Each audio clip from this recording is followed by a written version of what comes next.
question is what is God doing? When we think about the world today, it's a crazy place. Your spiritual life, your own life, your family life.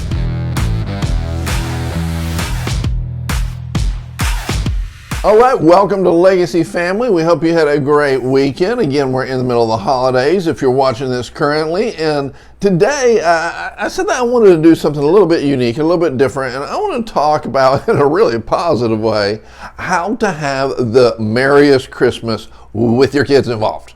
Because I know, man, this has been a crazy season. There's so many people that their kids are out of school because of COVID, and there's, I don't know why I said it that way, and there's all these different things going on, and nothing's normal. Our neighborhood we live in we have so many families with tons of kids moving in because they're all homeschooling now, and we live in a different world, so how do you survive it?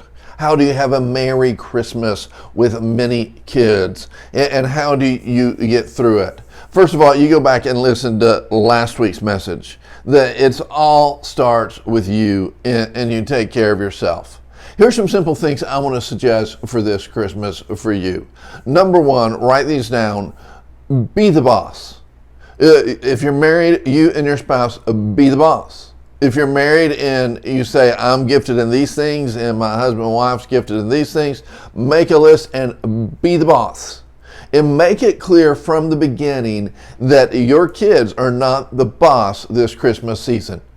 You can write out a weekly meal plan that we have so you don't have to spend a ton of money eating out. You can have family nights that we provide. You can have a little bit of date night action. You keep the rhythms and be the boss. Don't give in to other people's schedules. Don't give in to your kids. When everybody says, well, everybody's getting the new PlayStation 650 model, who cares? If you don't have the money, don't go get it. I can tell you this year would be one of the years our kids wouldn't be getting it, because we're not going to give in to the pressure of others or to our kids. So number one, be the boss. Number two, write this down, keep them active.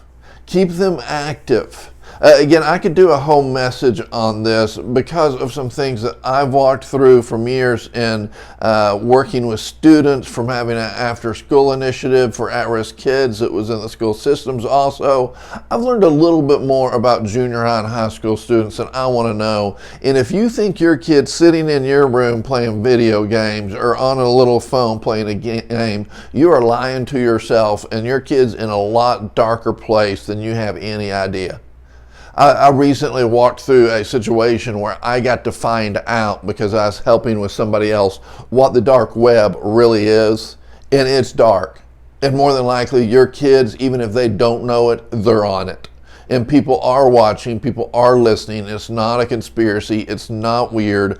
But when you are sitting in your house, you send them to the room, they're sitting there and you think they're being quiet and perfect. I met with one kid recently, he got kicked off over and over and over again. He laughed, he goes, that's okay, I have X amount of different fake names that I can use.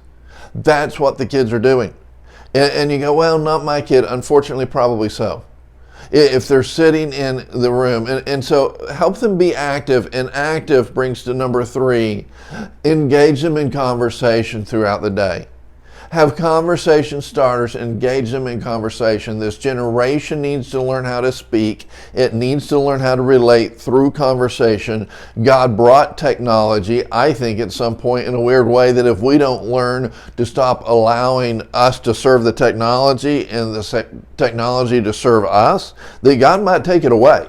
Because we were created to talk. It says in the Bible that He spoke things into existence. Teach your kids how to have conversations.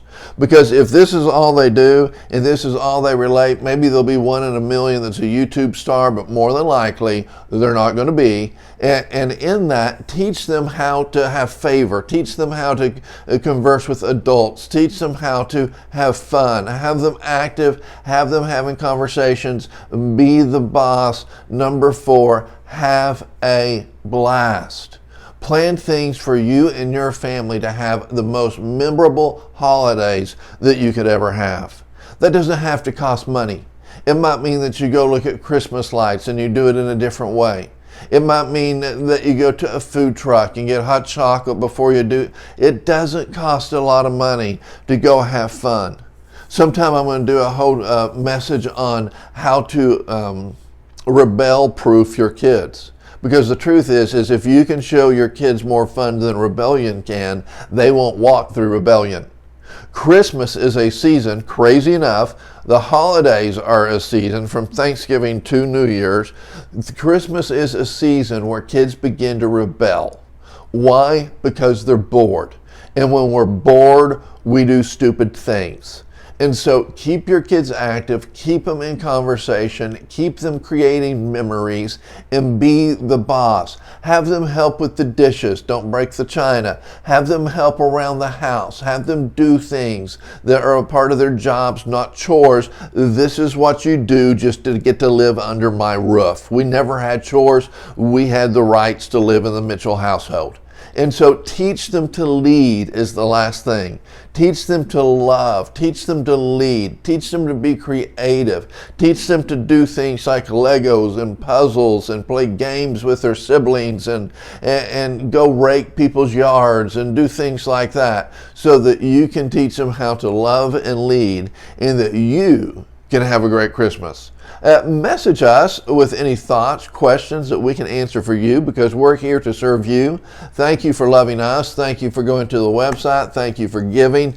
We ask you as we wrap up the year for everybody to consider giving in really in a substantial way because we want to reach tens of thousands of people and any gift makes a difference. Thank you for what you're doing. We will see you soon. God bless and have a great day.